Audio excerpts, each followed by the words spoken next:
Asifiwe. Karibu tena, tuko kwenye mwendelezo wa How Does God Raise His Man. We have seen a lot of passionate people but few of them make it to the top. Kuna watu wengi wana shauku lakini ni wachache sana ambao wanafika mpaka juu kulingana na vile ambavyo walikuwa na shauku hivi. Anasema ni nani akitaka kujenga mnara asiyeketi kwanza aone kama navyo vya kumalizia, sio vya kuanza, vya kumalizia. Kumalizia ni kufika juu. Lakini tutakuwa na dakika chache na Pastor Jonas. Mimi naitwa Apostle Sospita Japhet Ndabaha, niko pamoja na mtumishi wa Mungu Pastor Jonas ambaye akitupa pattern, siri, njia za namna gani unaweza kufika juu kulingana na vile ambavyo unaviona kwenye moyo wako. Mungu ni Mungu anaye utangaza mwisho tangia mwanzo. Maana yake Mungu anayo picha kubwa. Anasema anayajua mawazo na wawazi ni mawazo ya amani. You see? So you have the glorious top, glorious end, but what are the pattern to get there? Karibu sana mtumishi wa Mungu, utajitambulisha lakini pia utaendelea na pointi nyingine ya kumfanya mtu aweze kufika kule juu. Karibu sana. Barikiwa sana mtumishi wa Bwana Yesu. Na unajua pointi zipo nyingi. Sawa. Sababu ziko nyingi. Sawa. Lakini nimekuja kugundua mara nyingi watu tunahangaika na kanuni tuna neglect. Unajua hata Yesu aliwaambia hivi Mafarisayo, akawaambia nyie mnahangaika kutoa zaka, sijui kufunga, sijui kufanya nini, ila mnaacha mambo ya muhimu. Mnaacha mambo ya fanyeni hayo, lakini kuna mambo ya muhimu kama rehema. Ndio maana nataka rehema, si sadaka. Kuna mambo ya muhimu kama imani, mnayaacha hayo. Yao yafanyeni vizuri, lakini fanyeni mambo. Kuna jambo moja ambalo nimekuja kugundua ni la muhimu sana kuliko vingine. Yaani licha kwamba kuna licha haya yote haya, lakini kuna jambo linaitwa uvumilivu. Uvumilivu. Watu wengi sana leo tunataka kufika, tunataka ku achieve something, tunataka kufanikiwa, tunataka kufika to the top, lakini tunasahau kanuni ya uvumilivu. Mungu hafanyi kitu kwa siku moja. Haviibuki tu. Hata Yesu mwenyewe alizaliwa kwanza. Unajua kabla hajazaliwa, nina imani kabisa aliwekwa pale na Roho Mtakatifu tumboni mwa Mariamu, lakini sidhani kama aliwekwa mwezi mmoja. Aliwekwa miezi 9 kama wanadamu. Alipata mchakato wa ukuaji. Maana hata Mungu alikuwa anaomba siku ya kwanza, anaenda kwanza anavumilia siku ya pili. Sawa. So kuna swala la kuvumilia. Kitabu cha Ayubu sura ya kwanza, Yakobo sura ya kwanza mstari wa 2 anasema mstari wa 4 anasema saburi na iwe kazi kamilifu. Saburi ni aina ya uvumilivu. But unajua tofauti wa saburi na uvumilivu ni kwamba saburi tunavumilia, lakini tunavumilia kwa neno la Mungu. Tunaingojea ahadi ya Bwana. Waongojeao Bwana watapata nguvu. Ndo hao sio watapaa juu kwa mbawa kama tai. Unataka kupaa juu, unamngojea Bwana kwenye ahadi yake, kwa neno lake, kwa kile ambacho amekiweka ndani yako, yale maono makubwa ambayo amesaisha ndani yako. Tumezungumzia kwa maono, nafasi ya maono kwenye mada zilizopita, kwenye video zilizopita. Lakini unakuwa na saburi. Kwa anasema kama saburi itakuwa kazi kamilifu, mpate kuwa wakamilifu na watimilifu bila kupungukiwa na neno. Baada ya kuvumilia unakuja kuwa mtu ambaye the moment Mungu anasema hivi, nitawarejeshea miaka iliyoliwa. Unajua the moment Mungu anakuja kukupatia vitu, kile kipindi ambacho umevumilia anakupa kwa kiasi kingi mno. Anakupa kwa wingi mno. Baraka ya Bwana utajirisha. Narudia tena, soma Yakobo 5:7 pia ni kitu ambacho ni very powerful. Anazungumza kwa habari ya mkulima. Yakobo 5:7. Yakobo 5:7 anasema kwa hiyo ndugu, vumilieni hata kuja kwake Bwana. Tazama mkulima hungoja mazao ya nchi yaliyo ya thamani. Huvumilia kwa ajili yake. Uvumilivu ipo mara ngapi hapo? Ipo mara 2. Kwa hiyo ndugu, vumilieni. Alafu tena anasema mkulima anasema anangoja, hata kungoja ni kuvumilia. Mazao ya nchi yaliyo ya thamani. Huvumilia mara ya 3 kwa ajili yake hata atakapopata mvua ya kwanza na ya mwisho. So tuwe na mtazamo wa huyu jamaa mkulima. Karibu. So ukiangalia mtumishi wa Bwana, hata huyu Ayubu. Ayubu alipitia kipindi cha matatizo, lakini ukisoma pale kwenye Biblia wakati Mungu anarejesha, Biblia inasema akarejesha mang'ombe yake, akapewa maradufu. Watoto 7 wanakuwa 14. Sasa watoto 14, swali jepesi ndio. Watoto 14 siku moja. Sio siku moja. Hapo kuna mchakato tena wa mimba ya miezi 9. Maana yake tukifuata utaratibu, mtoto azaliwa alafu apate utaratibu wa baada ya miaka 2, unaweza kushangaa watoto 14 ni kwa muda wa miaka zaidi ya 20. Miaka zaidi ya 20. kondoo walikuwa 500 wakawa 1000. Yes. Ng'ombe walikuwa kiasi gani? Unaweza kushangaa hata kama alirejeshewa mara 2 maradufu. It was not just a moment of time. Yeah. It was a period of time ya uvumilivu na kumwamini Bwana ya kwamba ule uchungu na ule uonevu wa shetani umeondoka. Sasa imebaki ni nyakati nyingine za kurejeshewa. Na haviji kwa siku moja. Yes. Taratibu, hatua kwa hatua, hatua kwa hatua. Ndio hapo anasema wamngojeao Bwana. Kitabu cha Waebrania sura ya 12 mstari wa kwanza na wa pili ni habari ambazo tunasisitizwa ya kwamba tumwangalie Bwana Yesu. Na Bwana Yesu alikuwa na sifa gani? Anasema ni mtu ambaye anasema tupige mbio kwa saburi. Maana yake kwenye ufalme wa Mungu kasi ni saburi. Yaani watu ambao wanaweza kuvumilia ni watu ambao wako na kasi kubwa kuliko ambao wanaenda.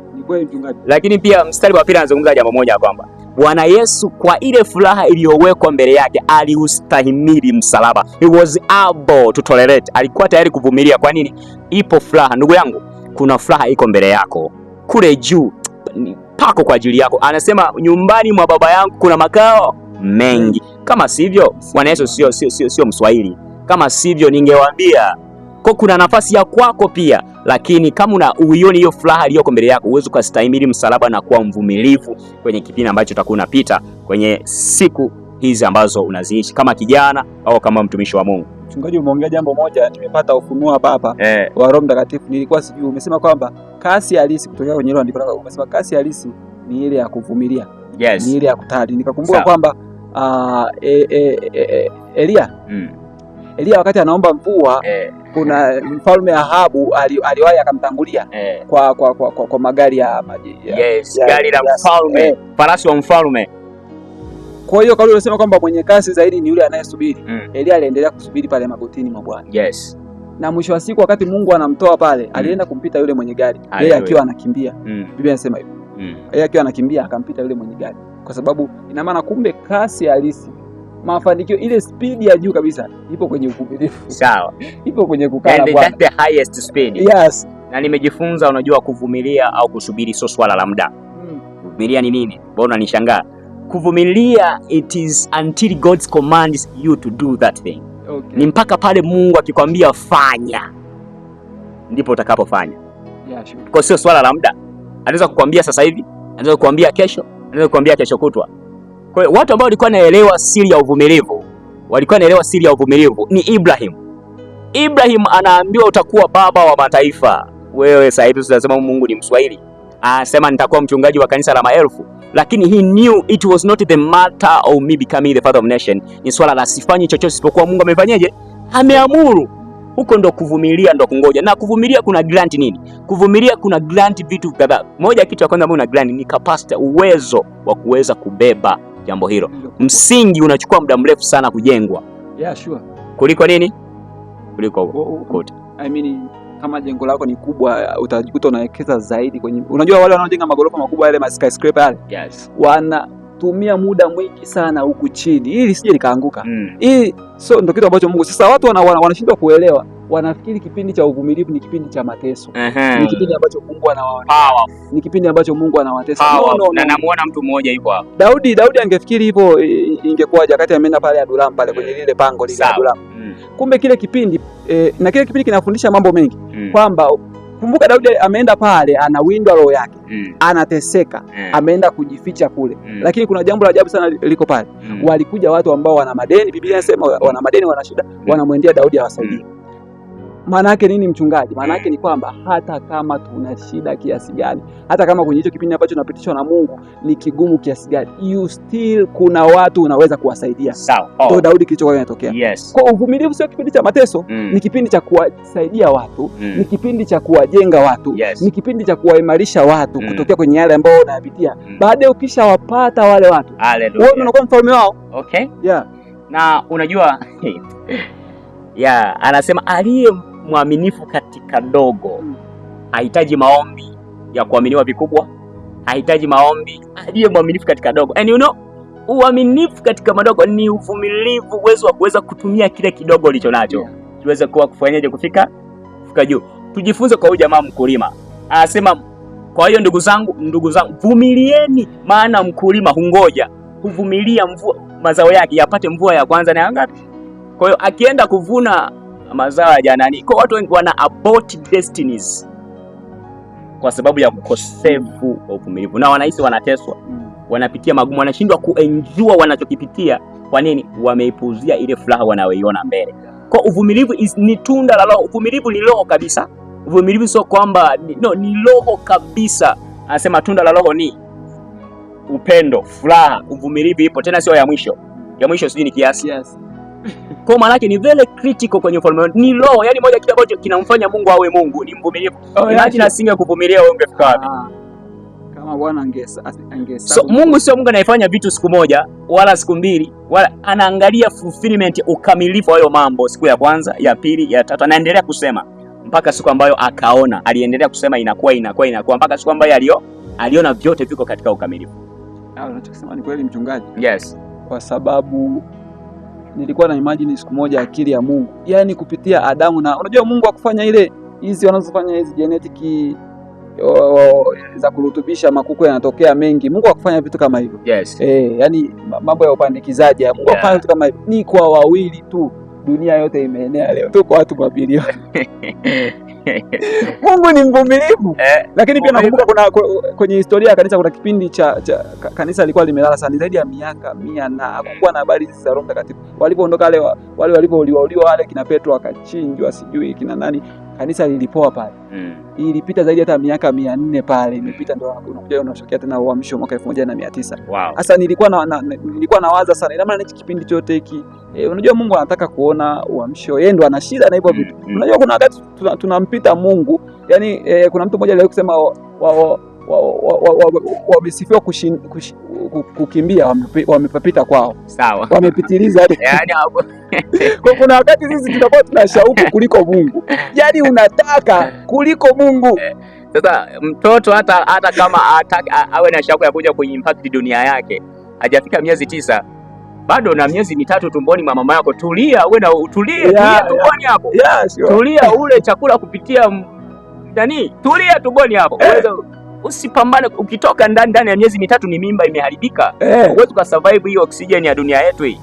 So manake nini? Kuna vitu vingi tunajifunza kwenye eneo la uvumilivu. Yani manake nilitaka niongezea hapo samani kwamba no matter what we do, no matter how we toil, mwisho wa siku anayeinua watu ni nani?